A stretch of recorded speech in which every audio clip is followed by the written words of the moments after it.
Okay, there. Alrighty. Hello, everybody. Welcome to North Carolina Hmong Women Association's Paving Pathways webinar.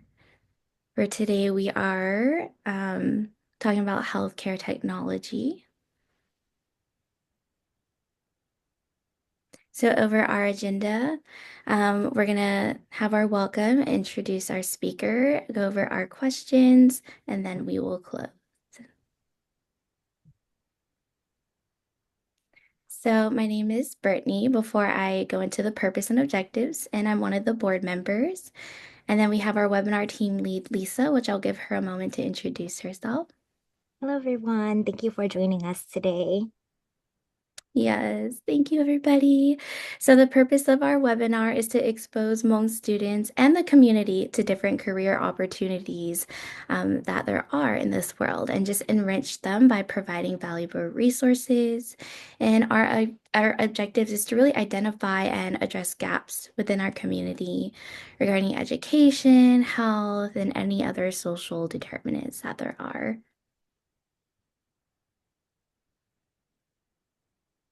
And then Yeah, so I'm super excited to introduce our speaker for today, who's going to share a little bit more about her professional journey. I'm introducing Linda Yang. She is a healthcare technology professional. She currently serves as the Director of Information Strategy and Analytics at Family Health Initiatives and the Cooperative. She oversees the integration of technology and data across multiple platforms, driving analytics to improve patient outcomes and enhance whole person care delivery. She holds a Master of Healthcare Administration degree and has 18 years of experience in the healthcare technology industry. Throughout her career, Linda has acquired many prestigious professional certifications and is a sought out after speaker and mentor. She is also a podcast host of This Week's Health Town Hall and a #1 international best-selling author, where she shares her story of professional and personal growth and is featured in the best-selling book, Women Who Dream. So I'll give Linda a moment just to introduce herself. Hello and good morning. Thank you for that wonderful introduction, Lisa. And it's a pleasure to be here with both of you, Lisa and Brittany.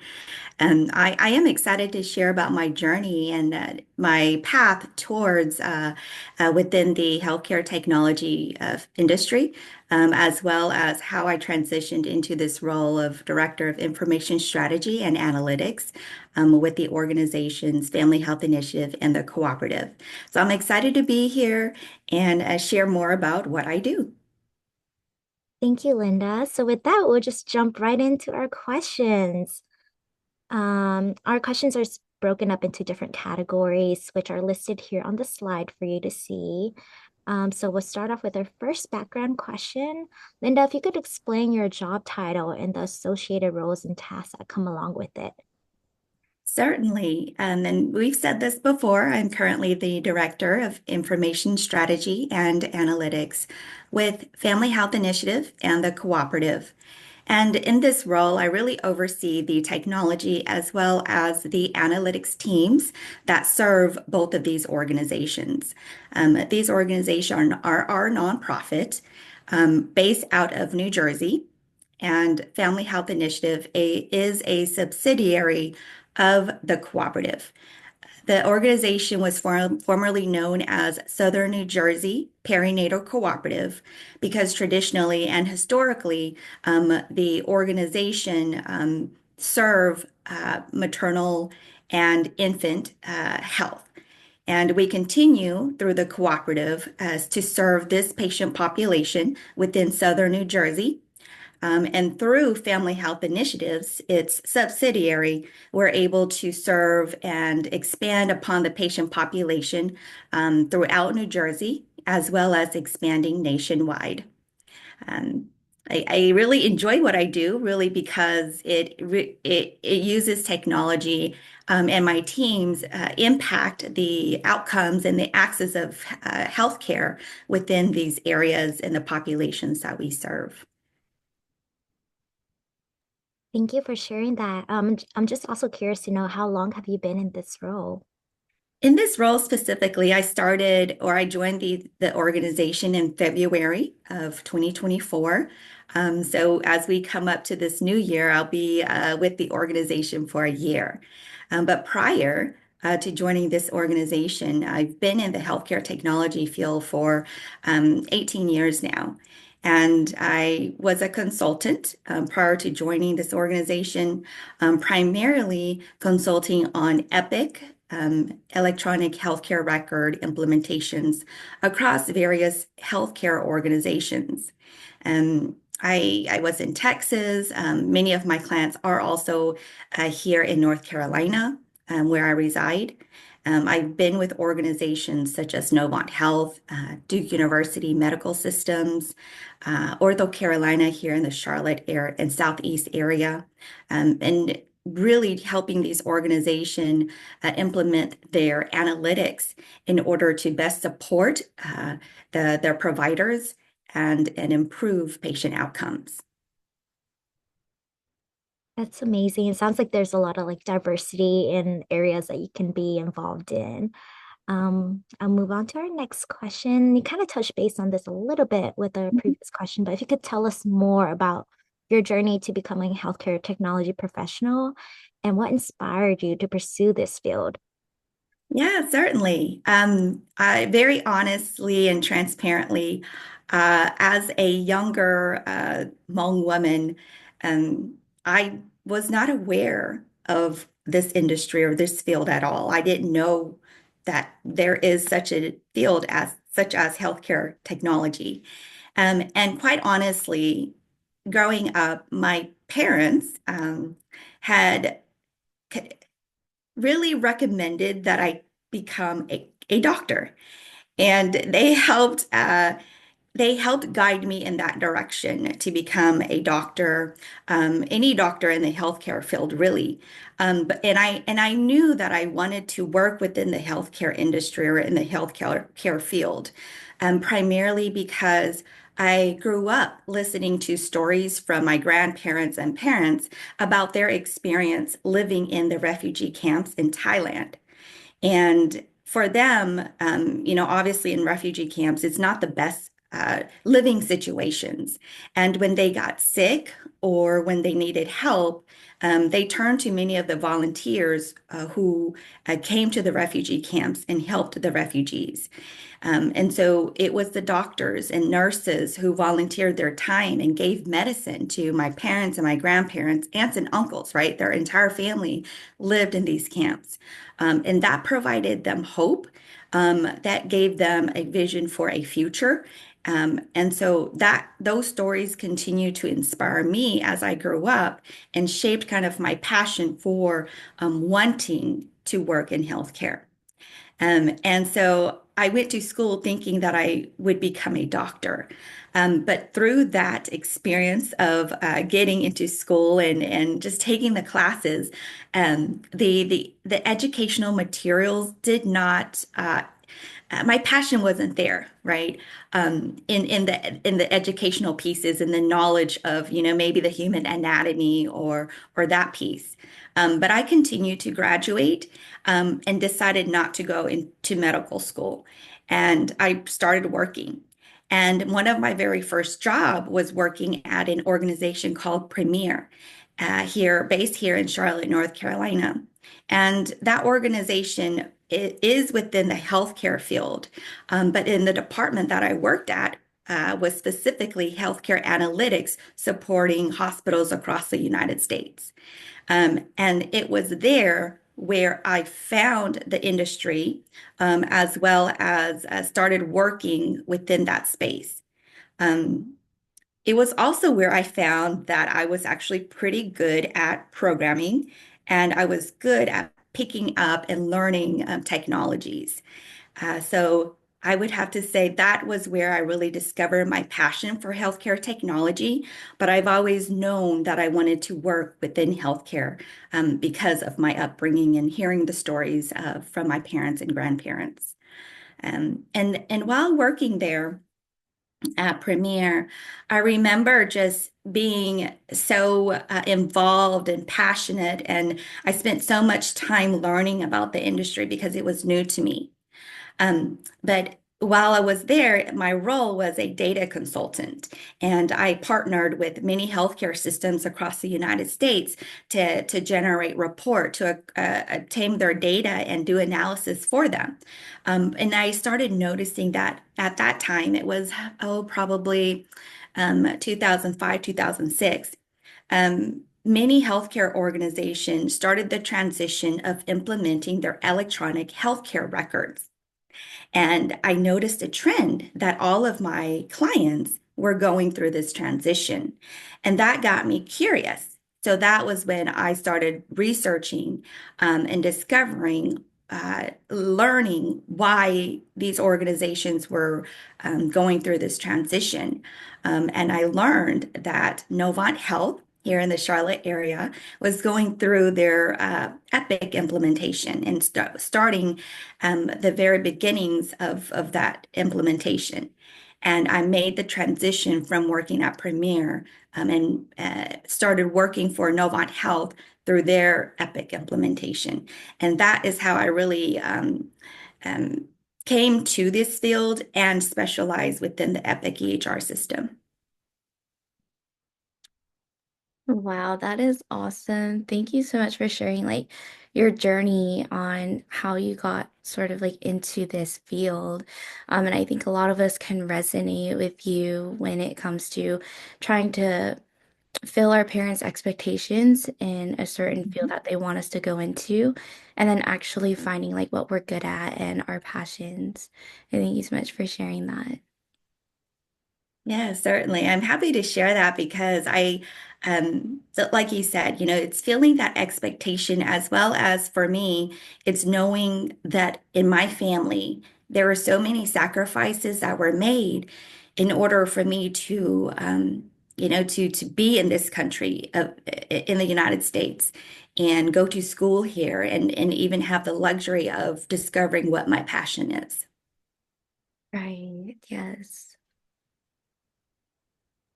Yeah, definitely agree. It is such a privilege for us, right? Through our parents' hardships and their journey, we're able to have the privilege to be here and even pursue our passions and dreams.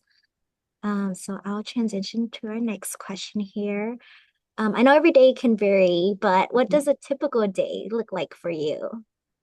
Oh, I'm excited to share about this piece because I work vi virtually, and because I still live in North Carolina, and both of these organizations are based out of New Jersey. And my team, I have about 15 individuals. It has fluctuated from when I started to current day, but most of them are also virtual. We have individuals in Colorado, in Philadelphia, Delaware, and within New Jersey. So everyone does work virtually, typically, and there are only two individuals on my team who are required to go into the office, and these are the help desk individuals who do go into the office and help the office staff or individuals on the field who come in that may need hardware support. So everyone on my team, for the most part, works virtually. And I work virtually. Most of my day involve communication. That could be in the form of written communication in emails and on meetings and on phone calls. And it's a different transition from an individual contributor to in a position where it requires support and it requires management of a larger team. And my entire day is really filled up with meetings. So from 9 o'clock it starts, and it's scheduled for most days back to back until about 3:30, 4 p.m. And it just requires me to be part of meetings and discussions. Usually in these meetings, questions come up and they're looking for guidance. They're looking for someone to make a decision. And so that's where I really have to step in and provide direction. Most times, I believe that my team members, they have a they have they're able to make decision, right? They have the authority to make some decision. But part of that is me being there in order to empower them to ask questions and help them and guide them through the thinking process in order to come to a decision together. Linda, how many people did you say that you manage on your team? There's 15. 15. Okay, for a Mhm. second I thought you said 50. I was like, dang, you go, girl. But It's 15 is, 15, yeah. yeah, 15 is still a lot. Primarily, this organization, and Family Health Initiative is a subsidiary of the Cooperative. And Family Health Initiative was formed in about, I think, 2011. And so it's been about 10 years. Almost 10 years. And Family Health Initiative is the technology and data analytics team, but we support many of, well, all of the technology needs and analytics needs of the cooperative. Our goal is really to be very good at supporting New Jersey and the Northeast and expand nationwide. Because we know that access to care beyond the hospital is critical, and enhancing that continuum of care from when a patient leaves the hospital to when they come home, there's many opportunities and gaps as it is today. And so in ensuring that technology can be used to make that process more efficient and better is really what Family Health Initiatives is all about. That's amazing. Yes, accessibility is so important. Yeah, certainly. But yes, I think that the dynamics of work itself is changing because technology is enables some roles to be completed or to be performed virtually. And I see that across my team. Not only are they more efficient, but they're able to contribute and add value in ways that fulfills their job and add values to the organization. Yeah, so that ties in perfectly to our next question here. So, Linda, what do you find fulfilling about your job? Yeah, well, I'm working in the area of my passion, right? So that's most fulfilling about my job. Yeah, I'm working in a field where when it's good, it's very good because we're saving lives. But there are so many opportunities to be better because we are dealing and helping people either live or they may die. People could die in the healthcare industry because of an error or just not being prepared to care for certain patients or patients not being having access to the care that they do need. So understanding that technology can enhance that and make it better in many ways is very fulfilling for myself. Um, that's the first piece. I think the second piece that is fulfilling for me, and as I continue to work within um, at the executive level, what's fulfilling is that not only am I able to share my knowledge and mentor my team, but I'm really have the privilege of creating that next level or that next generation of leaders within this industry. Um, what I'm doing now is a little bit different from what I've done in the past because these two organizations are nonprofit, true nonprofit, where I'm also engaged in proposal writing for grants. And this is most fulfilling because I'm able to share what I've learned in the provider space with the nonprofit space, and individuals working within this space can learn as well as use some of that technology in order to become better and enhance the delivery and access of care. really to improve public health. Yeah, thank you for sharing that. So like the bottom line is creating positive outcomes, right, for patients in general. Um, Moving on to our next question. What educational path did you take to achieve your current position? Oh, okay. You know, I believe that I didn't really know what I wanted to do, and I knew that I wanted to work in healthcare. Um, So it wasn't until after I started working where I really found my passion. And after I started working, I went back to school to get my master's of healthcare administration with a focus on informatics because at that time I was working within analytics.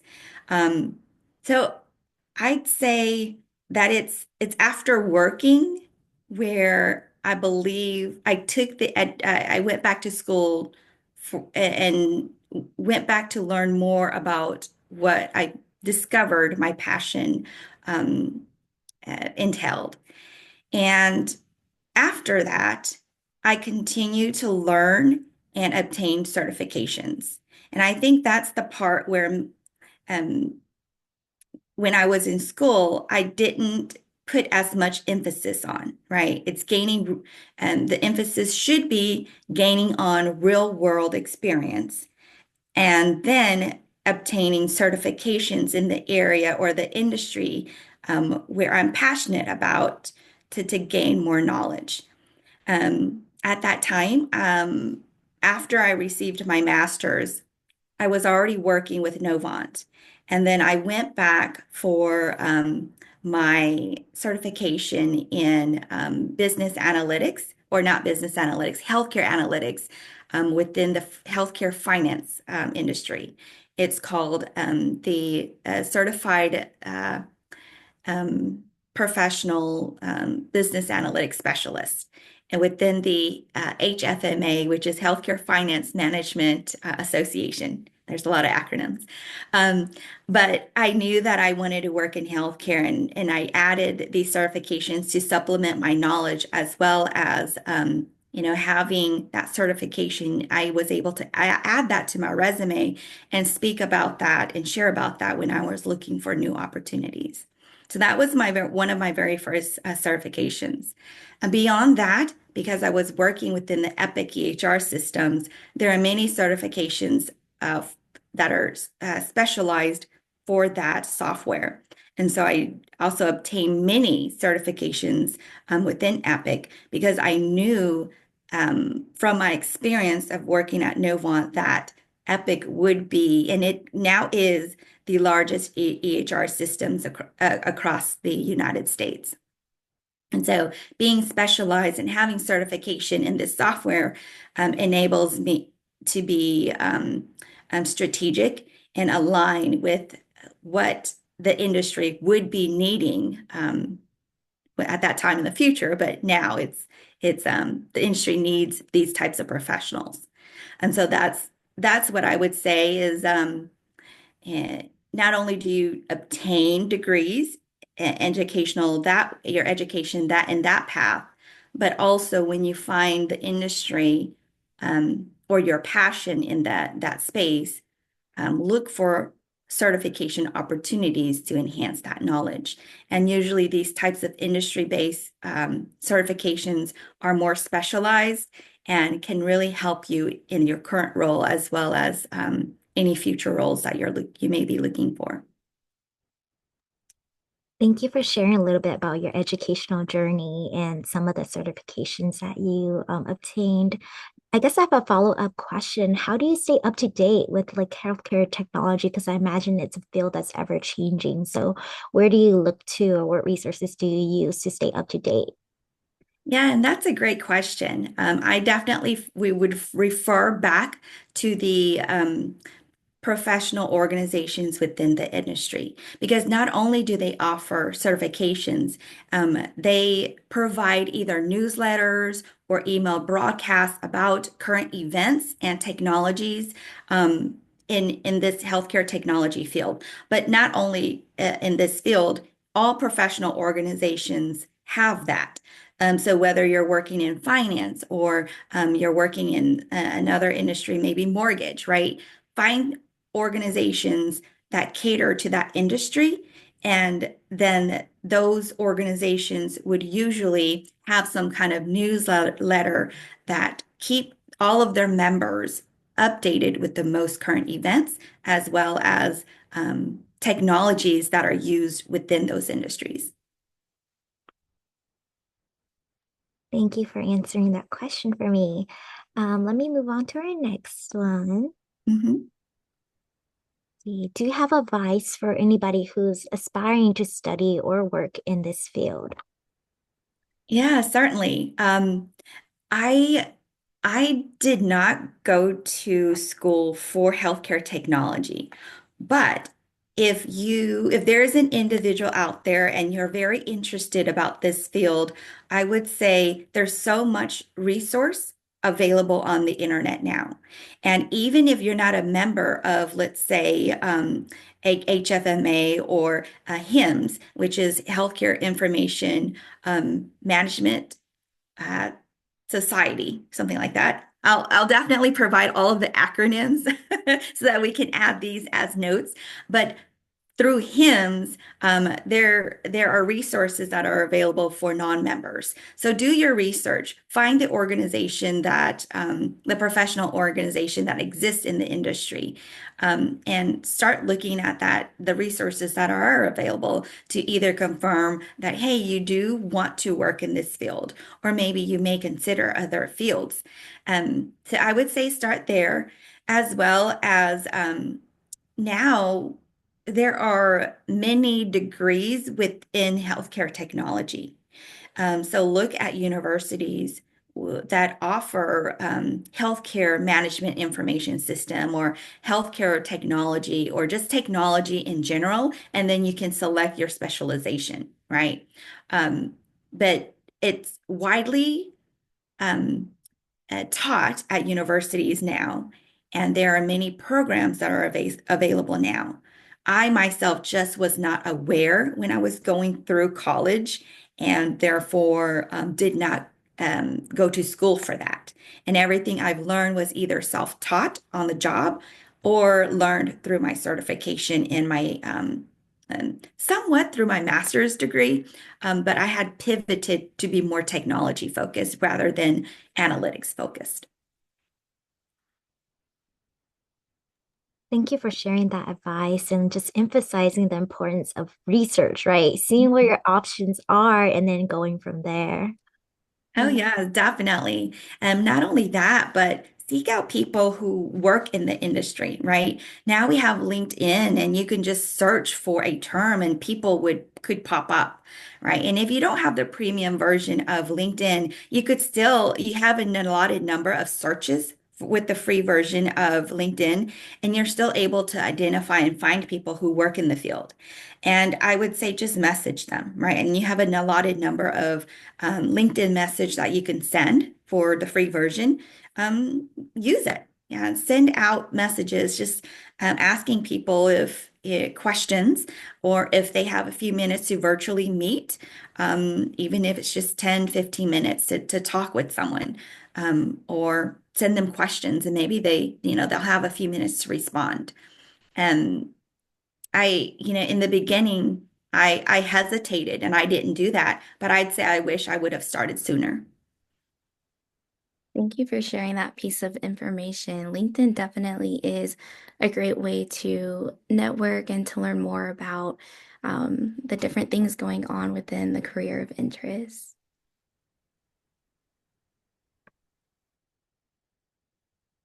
I'll move on to our next question here. Linda, are there any resources that you could recommend for most students or any student who wants to learn more about the healthcare technology profession? Yes, certainly. And I mentioned this organization before, HIMSS. Let me just get the acronym for that because there's so many acronyms in every industry. It's healthcare. Um, let's see here. Let me just Google it really quick. forget what exactly it stands for. It's Healthcare Information Management Systems Society, HIMSS. So any student interested in healthcare technology, I would say this is the first professional organization that they should look into. And like I mentioned before, there are many free resources that are available to non-members, but also search or look if you are a college student, look to your um, program to see if they already have some sort of student membership um, with this organization through your school, right? And then that would give you access to even more resources. But that's the organization that I would certainly start with. Thank you for sharing that. And Linda, if there's anything that you want to share like outside of the webinar, you can just send it to either Lisa and I, and then we can also include it when we post our webinar recording in Oh, the that would be description. great. Yes, I will certainly do that. Thank you. That reminds me that's uh, I do have, it's not really a resource, but it's a framework that I think would be helpful for Hmong students. And it doesn't mean, and it's not only for healthcare technology professionals, but I think this exercise might be good for individuals who want to kind of discover who they are, self-awareness, become more self-aware, as well as use that to find their passion, right? Or an area of passion, or maybe what they might be passionate about. And it's just really simple. It's mapping out your life chart and your life map, right? People call it different things. But map out significant events in your life from when you were born to now. Whether it's, hey, I got my degree at this year.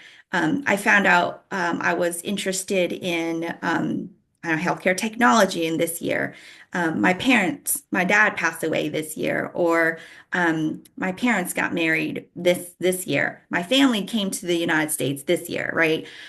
It helps put into perspective your life because when you are out there networking with other professionals and other leaders in the industry that you want to build your career, you share some of these things based on your comfort level. You share some of these things in order to make yourself memorable because eventually, leaders in these industries, they're going to meet a lot of people and they may not remember everyone. But how you share your story and where you come from and what drives you and what motivates you is really what sets you apart from others. And through networking, when people remember you, if opportunities come up or if they're working on a project, they might think of you and pull you in so that you get some of these opportunities, so that you get some of the connections and you get some of the experience that you need to build your resume. I actually love that so much. I think I am gonna do that today. That sounds like a wonderful tool to use. Thank you for sharing that. Yeah, certainly. It's something that I think well, I knew that when I was younger, I know that I did not invest in doing that for myself. And I wish that I would have done that so much sooner.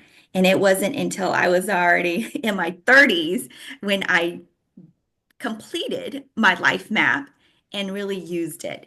And so I believe that everyone who, especially for individuals who don't come from a family who is traditionally working in a professional or corporate environment, that they do that for themselves. I'm gonna echo Brittany and say I love that. I think it's a really sounds like an activity that really allows you to reflect and gives you direction for your future as well, right? Like Mhm. reflect on, hey, this is where I came from, this is my story, and where do I want to go from here? So I love that. Yeah, definitely. I think that part of this is also owning your story, right? And that was something that I had to work through myself because I want to th I think my younger self wanted to be like everybody else, but it wasn't until I understood that who I am, where I came from, the struggles and challenges that I face and my what my family went through matters because my story is different, and that's how I'm going to make myself memorable in all of the conversations that I have with other people. It's empowering to own that and become more self-aware in that area. Um, I do mentor students who are going through this activity, and I always remind them, right? And I'm going to share this with you. When you're watching a movie, um, if it's something you've already expected, is it more interesting or less interesting than a movie where there's a twist and you didn't, you wasn't, you weren't expecting that storyline, right? Or those events. Which one is more interesting, right? It's obviously the one where you weren't expecting that storyline. You weren't expecting that to happen, right? And so think about all of the events that molded you, whether it's positive or negative, it doesn't matter. But knowing that and being self-aware that that in some way molded you to be the person that you are, create a story around that and share that with others based on your comfort level, because that is how you become memorable. Um, when you're, sharing about your goals and why you want to work in this industry or why you want to find a specific job. It's not about the job. It's about the value and the contribution and who you are that you can bring to the table. I love that and the movie analogy so much. Thank you for sharing that. And it definitely um, will help, those who are watching this. And it's definitely a valuable tool to have. Yeah, I'm happy to share that. I will move on to our next question here. So, Linda, what are some important skills to have in your career? Hmm. Yeah, well, I'll answer this question with two different perspectives. Okay. So the first perspective is someone, a younger me, working as an individual contributor in the healthcare technology field. What important skills should I have when I'm at that stage? Obviously, it is the technology for me at that point. It's ensuring that I can be the best that I can as a developer, as a data analyst, whatever role that I'm at, be the best that I can in those areas. For me, it was data analytics because that was what prompted me to pursue healthcare technology in the first place. And so I researched not only within my role, what I need to be good at, right? And so that's database, that's Epic configurations and development. So I obtained certifications in those areas. And then I looked at roles that I wanted to transition into. And I started looking at the skills that were listed in the job descriptions. And then I started working those and developing those technical skills in order to be good at that and also build a portfolio that showed me demonstrating those skills. And so that's important. That's an important skill is to be really good at the technology or the technical skill that is required for what you want to do. So earlier in the career as an individual contributor, I would say those are important. Now transitioning to what I'm doing now and in my current role, it's more as a leader and an executive for an organization. The important skills here are certainly, yes, I still need to be on good at my technical skills. I'm great at the Epic EHR system, specifically the analytics module. I still stay current on that technology.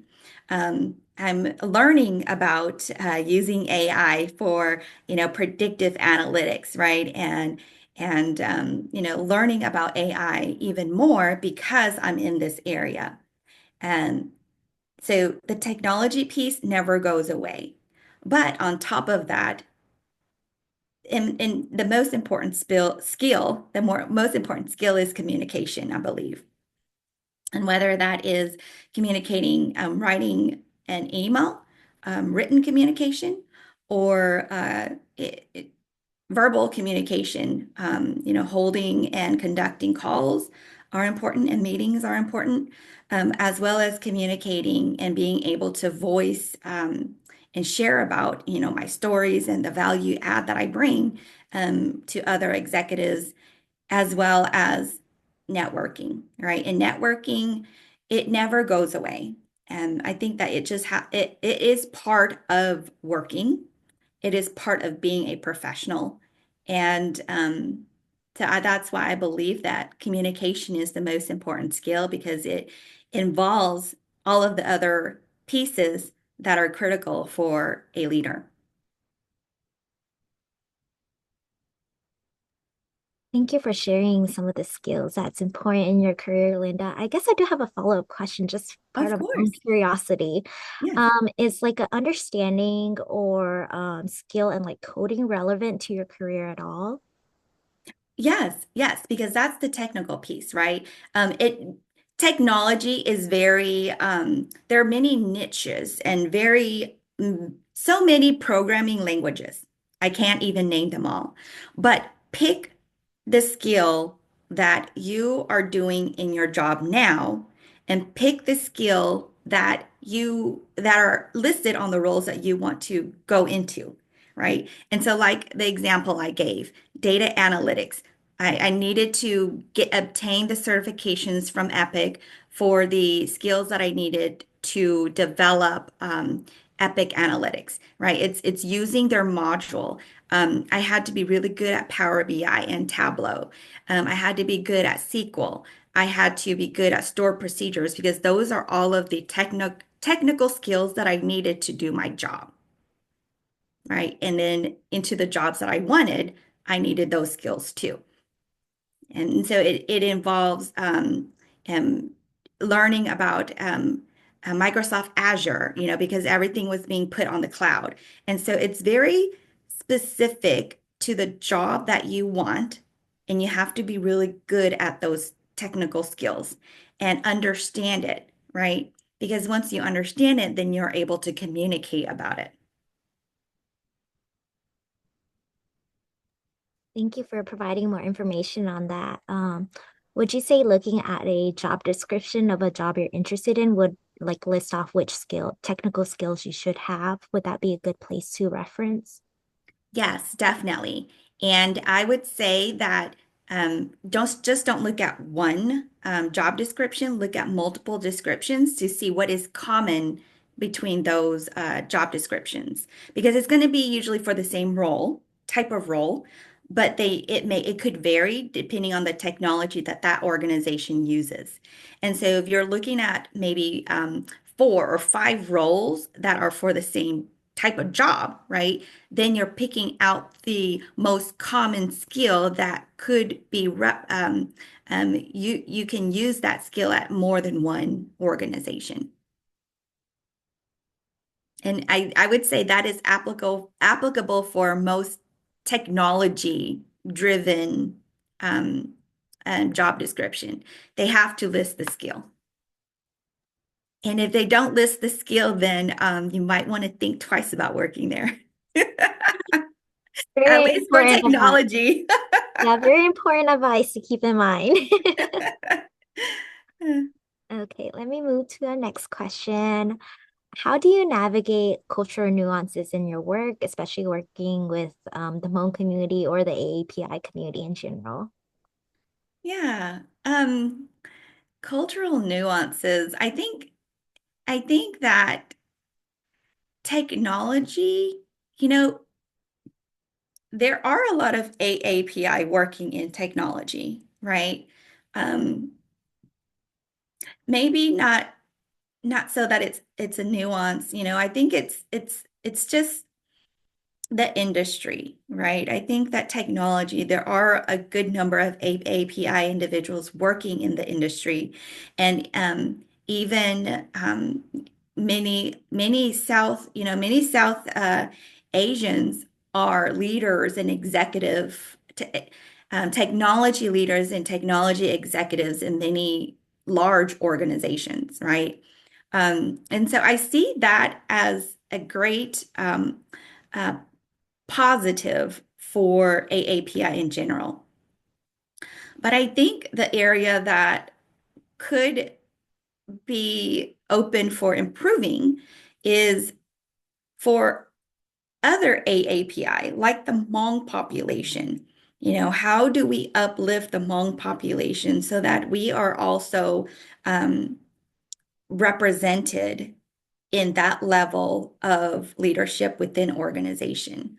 And as I work more and more with other leaders in my organization and other organizations, I'm becoming to I'm recognizing, I'm trying to say is what I'm recognizing is that other communities, even within the AAPI community, do not understand or do not realize that there is such a large disparity within our Asian community itself, right?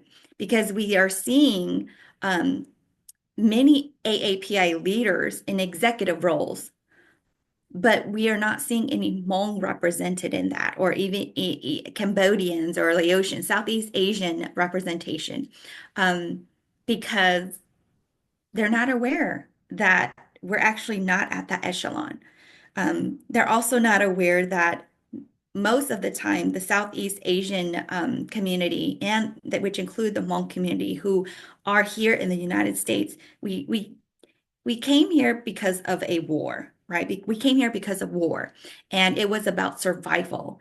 And it may have been about survival for um, uh, uh, all of the AAPI community who made the decision to move to the United States. But for us, it's really about if we didn't come here, then there's death, right? We don't have that opportunity where our families and our grandparents where they were at. Um, and it's sharing that is also enlightening for others. And so I believe that, and I don't think this is even addressing your question here, Lisa, but I believe that there's just opportunities for the Hmong community, and it involves educating and communicating and building relationship with other AAPI communities who have, not that they've made it, right, but they have representation and they've, in my perspective, broken the bamboo ceiling and have made their way into leaders of organization and executive of large organizations. And Linda, that was such an important point to make is that although Asians are seen as sort of like the, model like minority population, like there's so much disparity within like the data that people gather. And, with a lot of Southeast Asian populations, like we aren't accurately like represented within that data. So thank you for pointing that out. Yeah, definitely. Yes, it's back to the model minority myth, right? And it's a myth because it's not real. It's not true. Within the AAPI community, there's such a large disparity, and many families are doing well, but there are also a large population that are not doing well. And I guess the nuance for me in my work is communicating that exists and helping others, especially leaders, become aware that it exists. Yes, so thank you so much for explaining that and putting it into definitely better words that were in my head. Because that is, I feel like such a barrier for at least like for me personally, So that's very important. Yeah, I also want to take a second to commend you, Linda, for being a leader in the field and sharing your knowledge with all of us to inspire the next generation to move towards those positions as well in the future. Yeah, definitely. And, it's part of it is seeing individuals who are working in that area, in that level, as well as then empowering, finding ways to empower not only yourself, but others and rise, rise to the occasion.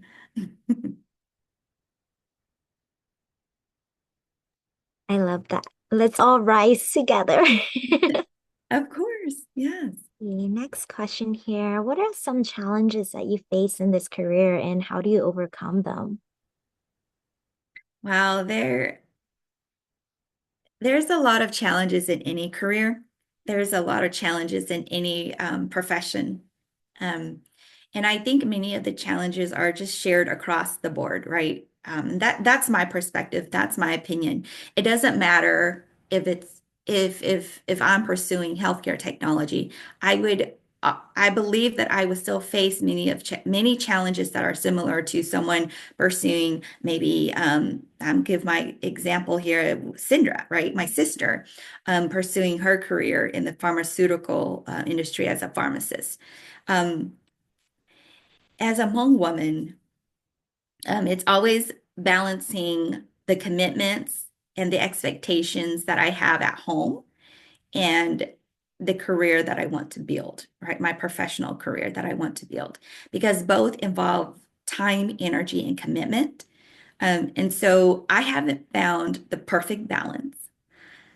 But what I have found is that my time and energy are limited. And so there are going to be times where I invest more in one versus the other. And there are going to be other times where I invest time and energy in this versus that.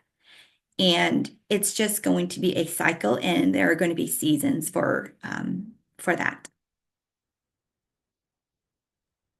Thank you for like spotlighting and bringing that like perspective into light because being a Hmong woman, there is definitely a lot of cultural expectations.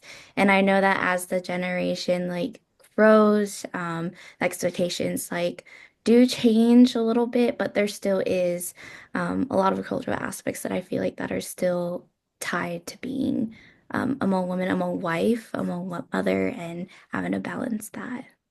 Mhm. Yeah, certainly. I also believe that naturally, as a woman, right now, not even talking about Hmong women, right? A woman naturally has tendencies to want to care for others. And so we put our family first, or we put others first, that gives tension in what we want to focus our time and energy in. And so that again, that's a challenge for me um, to to balance my time and energy to focus on one, maybe my career and not my family at this point in time, but in another point in time, focus on my career versus, whether it's my my family or whether it's wanting to contribute at church, right? So it's that all of that comes into play. It's not just family, really. Thank you for sharing your perspective with us, Linda. I will transition to our next question. I know you shared that you've been in this field for 18 years, but if you could describe a significant interaction or experience that has stuck out to you and made a lasting impact.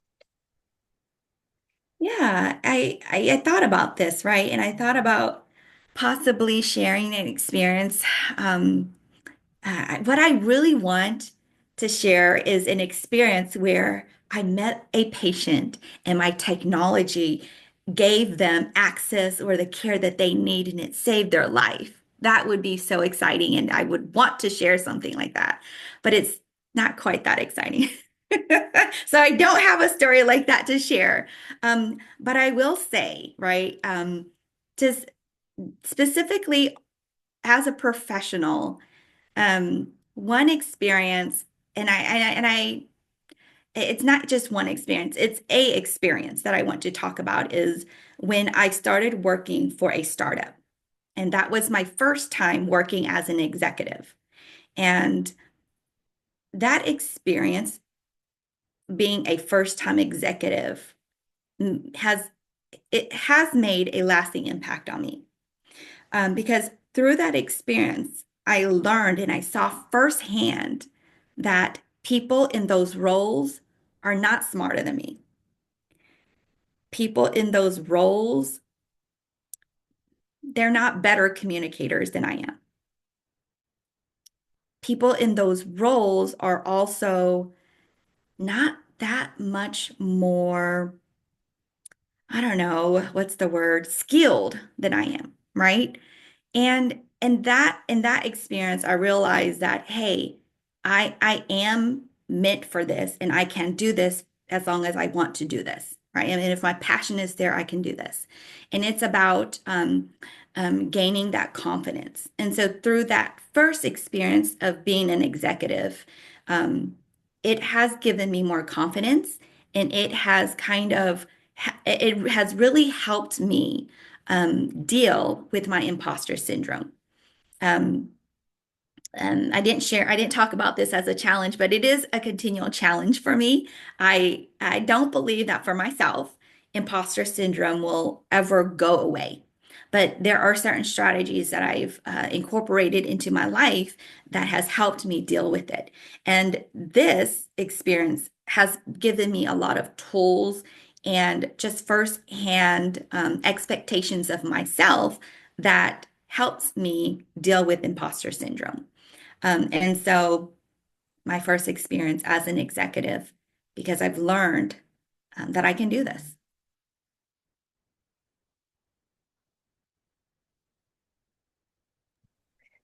Thank you so much for sharing your experience. And imposter syndrome definitely is something that many, many people deal with, and learning how to find ways to combat that is definitely important. So thank you for sharing.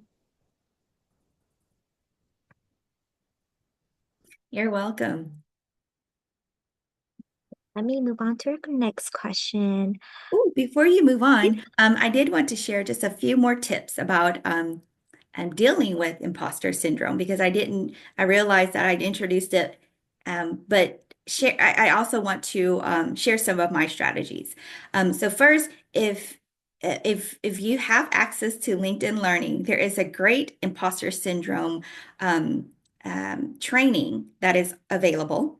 If you don't have LinkedIn Learning, and if you have a library card, many libraries offer LinkedIn Learning as a free subscription. So check into that. Um, and then the other piece is I've started journaling. Oh gosh, many years ago, started journaling about my experience and my thoughts around imposter syndrome. And so through those years, I've reflected back and discovered the triggers of what would trigger me to go down the thought process of having these imposter syndrome feelings and thoughts. And so that has helped me. And I would say that anyone dealing or facing imposter syndrome, if you haven't started journaling about it, do it. And then identify a trend to call out the triggers. And so you already know that that triggers you, or I know that what triggers me. And so I know that if this happens, I'm going to start down this path of thought and I'm preparing myself for it already so that it doesn't catch me off guard. So that I wanted to share that piece that's a skill or that's how I deal with it. Of course, thank you for sharing some of the strategies to like be proactive, right? Be proactive and recognize that before you go down that spiral of imposter syndrome. So really appreciate that. So our Of next course. question here is, what unique perspectives or insights do you bring to your profession as a Hmong woman? Okay. I think I spoke about this when we talked about the model minority myth, right? That I would say that is the unique perspective that I bring because I am a Hmong woman. I'm part of the Hmong population within AAPI who are really, at the bottom of educational attainment and even um, yeah, yearly family income, right? Medium income for the family. And so sharing that and making others, helping others become aware of the model minority myth is, I think, what I bring to this profession. In talking with other technology leaders, sharing about my experience and making them aware so that when they see uh, an individual, they don't automatically, or an AAPI individual, they don't automatically think, ah, the model minority.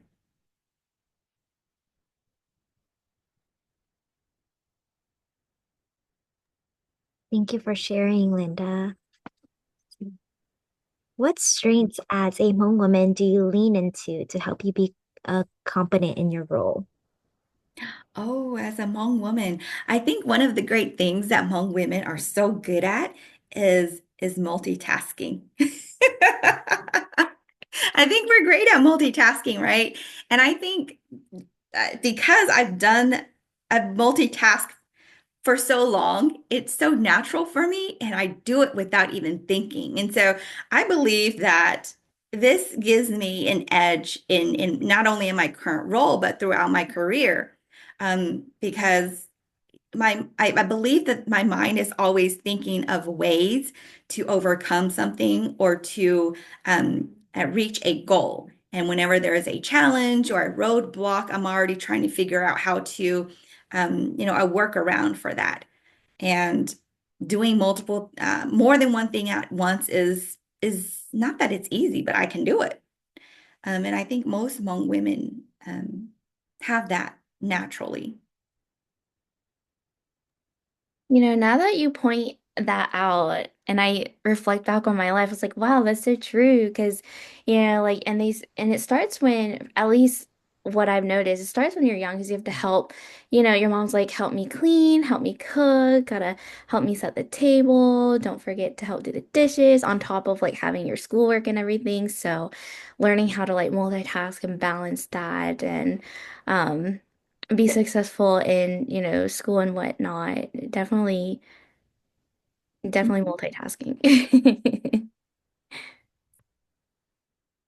And that's just one of the many strengths we have as Hmong women, right?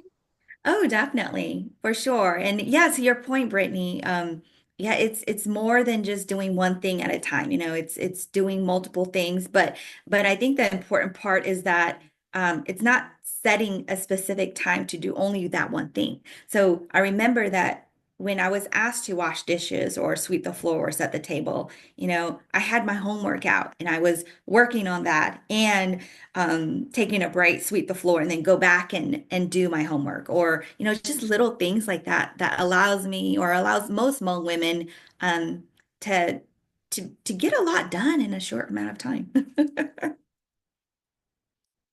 I agree.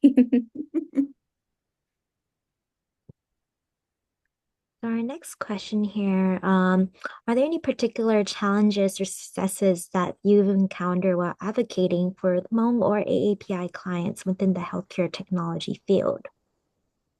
Yeah, I think we've definitely spoke a lot about the challenges. Now let's focus on some of the successes we've encountered.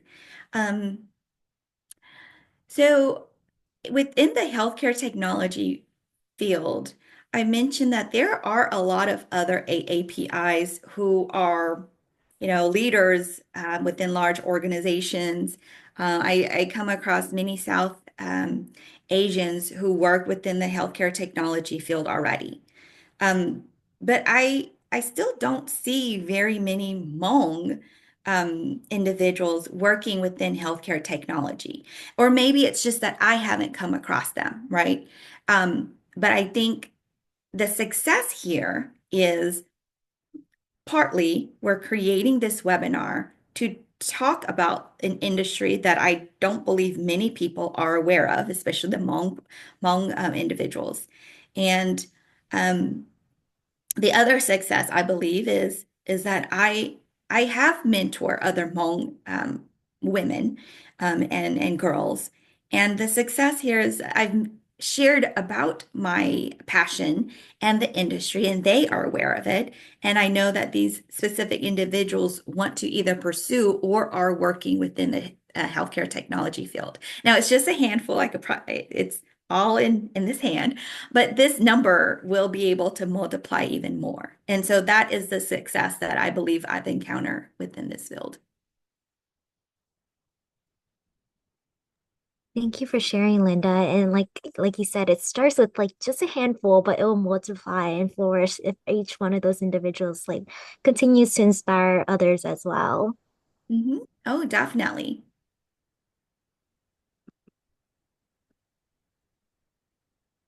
So if you could give advice to either your younger self or young Hmong girls, what would it be? Yeah, I think I alluded to this or maybe touched on it a little bit. But I wish I would have reached out to people in the field or just people in the real world working and asked them about their jobs and what they're doing. I wish I would have done that a lot sooner. And so I would encourage, whether you're a Hmong girl, whether you're a Hmong boy, whether you are already working, whether you're still in school or not, to reach out to just other professionals. And they don't even have to be Hmong, right? I think that there are many allies out there who want to share about what they do and who want to inspire and encourage others just out of their kind heart. Um, so do that, whether it's via LinkedIn, whether that is when you're at a conference and, you're not sure, just do it. Just talk to people and ask them questions about what they do and how they got into the field, why they do what they do, and what's fulfilling. Many of the questions that you've provided here could be asked in those conversations.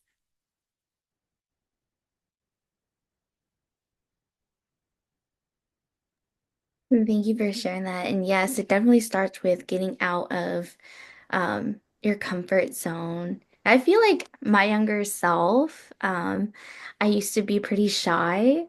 So I'd be shy to like, just reach out, but definitely, like you said, just, getting out there and it starts with asking. Yeah, definitely. And I would add that eh, even if someone is not shy, in my experience, they hesitate with this piece because they're afraid of a no, right? But you don't need everyone to say yes. You just need one or two persons to say yes, and you would have gotten a gold mine of wisdom. So it doesn't matter how many no's, you're going to get a yes. I guarantee it. Even if you come to me, I'll give you the yes. I love that. Just have courage, right? Love it. Yes. So I'll transition to our last question of the Hmong identity and question section. Is there a Hmong proverb or saying that resonates with you personally or professionally? Okay. I don't know if this is a Hmong proverb, but I hear this from my parents growing up. I hear this from them all the time. And even now, I hear this from them. And it goes something like this. Um,要得有人给应用，但是要得有啥我配是给一不是应配了。So, right. So I don't know if it's a proverb, but essentially their interpretation is that if you want to do good, then it's hard. But if you want to do bad or be bad, then it's easy and you can do that, in no time. It doesn't take long to become bad or be bad. That to me is important and it always stuck with me, right? And I interpret it a little bit different. To say for me that's a constant reminder for me that if I want to do good and I want something good, then it's going to be hard. So I get to choose what that hard is, right? Whatever hard I want, I get to do that. And that's how I know it's good because it's not easy. Because if it was easy, then it'd be bad or it'd be too easy and it's not worth doing it. Maybe it's not worth investing time in it if it's too easy, right? Um, I think I say all that to summarize that for me, if it's something worth doing, then it's going to be hard and it's going to be good at the end of that. Thank you for sharing that, Linda. I personally haven't heard that before, but I'll keep that in mind for myself as well. Yeah, certainly. I don't know if it's a proverb, but that's what my parents always tell me and well, my entire all of my siblings, right? And so it's and I thought about that.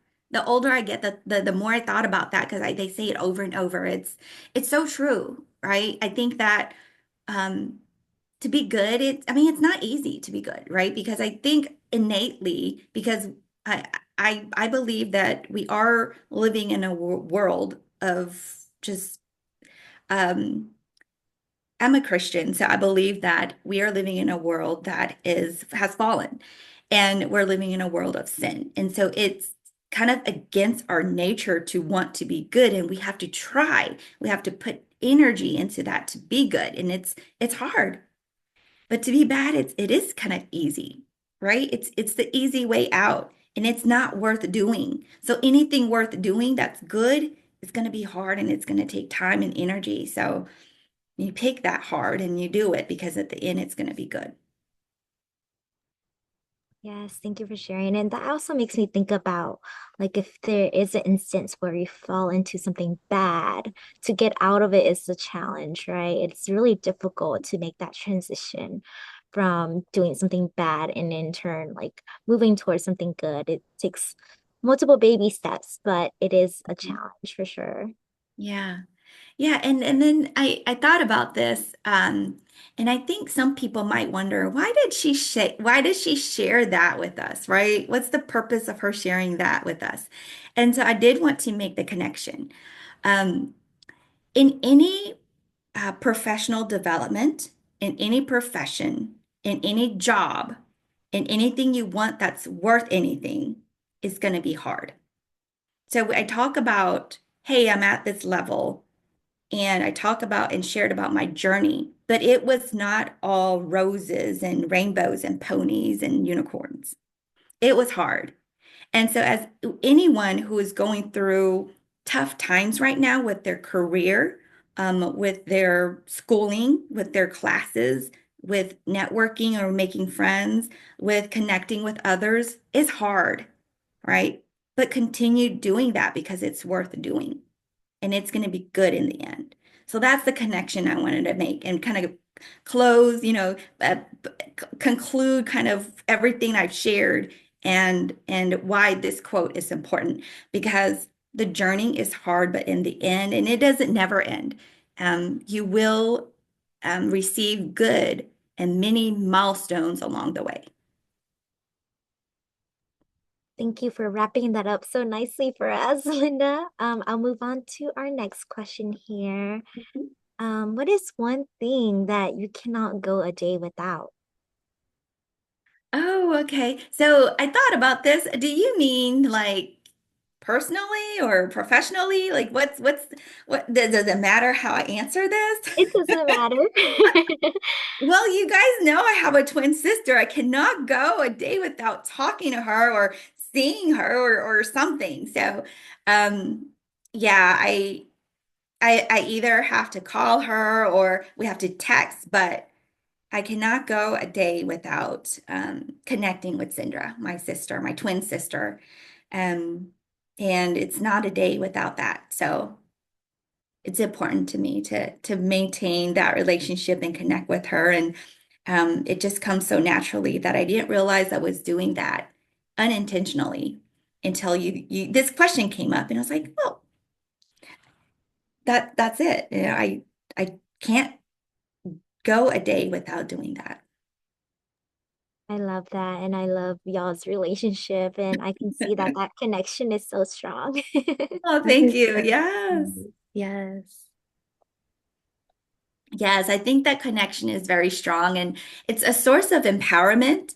And so I don't know if I ever shared this with her, but I thought to myself, wow, maybe that's why it's so important for Sindra to co-found the North Carolina Hmong Women Association, right? Because And maybe she wants to be able to share what she and I have with all other women, whether they're Hmong or not, really. Mhm. Yes. Um, well, I'm definitely sharing this webinar with her and I'm gonna tell her to watch it till the end. Yeah. Let me move on to our next question. So, Linda, outside of work, how do you unwind and practice self-care? I like to journal. I think that is something I really enjoy doing. I don't do it every day anymore. It's more like maybe weekly now, but I still think it's important, and it's how I get my feelings and my thoughts on paper so that it's not holding space in my mind or in my brain. Not that it really does, but it helps me to just unwind. Um, for me, I always like to manicure, pedicure, monthly massage. Those are how some of the things that I do to really help me relax. Um, but I have a family, I have kids, so part of it is also dropping off my kids with my parents, spend time with my husband, make time to go see my sister who Cinderella, they live in Raleigh. All those are important because it's not only about, me unwinding and relaxing. It's about connections and building those relationships and seeing people who I love. I like that. Social wealth is definitely very important to self-care and self-love. Yeah. I think the other piece is I volunteer for organizations, and that is also a way to practice self-care because I believe that in giving, that helps me maintain some kind of perspective on my life, right? Because in helping others, I'm giving something of myself to them and investing time and energy, and that shows appreciation. And then in turn, I am appreciated, and that helps me feel better. So it's a two-way street, right? So I think volunteering is another great way to practice self-care, whether it's with the North Carolina Hmong Women Association or at a shelter, maybe also volunteer at professional organizations that are in your industry of work, right? So one thing that I do is I'm a volunteer board member for the Society of Information Management at the Charlotte chapter here in this area. And I volunteer my time, not only just to give guidance, but also have opportunity to mentor at the different events that we hold across Charlotte. And so that is one way to practice self-care. And what do they say? You hit two birds with one stone? Yes, definitely. And forming mutually beneficial relationships. Okay, so Definitely. I'll transition to our last question here. It's just a fun question. If you could have any superhero power, what would it be and why? And how would you use that superhero power? Oh, yeah. So I would multiply myself, and it's kind of counterintuitive because Syndra, we are twins, so we kind of a replica of each other already. But I think that would be a great superpower to multiply myself. And then I start to think, I am kind of multiplying myself, right? Because through the mentoring, through the advocacy work, through the volunteer, I am building relationships with people, and I am sharing my perspective and my experience with others, who then and then in turn that impacts who they become, right? Or how they think. And so yeah, I would replica replicate myself and multiply myself, but I'm kind of doing that already in an odd way. I really like that answer. And I think you're the first one on our webinar series to say that that would be like a superpower is to multiply yourself. So that's very interesting. Thank you for sharing. Yeah, of course, right? And I answer this question this way because I do want to say that we all as human beings have the power to empower ourselves, right? And so your question was very interesting, and I get this question often because I'm at a lot of events and people, I this is not the first time I've seen this question, but I was trying to think of a way to answer it and respond it in a way that is memorable, right? And so I switch it so that it's a superpower that I'm already doing. And Mhm. so to say that when we all individually think about this, why don't we think of a power that is great and we are in some way already doing it? I like that. It's empowering, right? To think of it that way. I love that perspective because we all have a superpower within us, right? That we can use for good. Hmm. So thank you for shifting that mindset and rewording that question and making us think about it in that way. So that was our last question that we had for today. Linda, thank you so much for joining us for this webinar and just educating our community more about the health technology field and profession. Also want to thank our listeners for tuning in and learning more. Here on the slide, we have Linda's LinkedIn that you can connect with her and ask her any questions if you have any. We also have the North Carolina Women's Association website and Facebook on here. So please make sure to follow us to stay up to date with our events. And I'll give Brittany a second if she wants to say anything, and then Linda can follow up and we'll close out. Thank you, Lisa.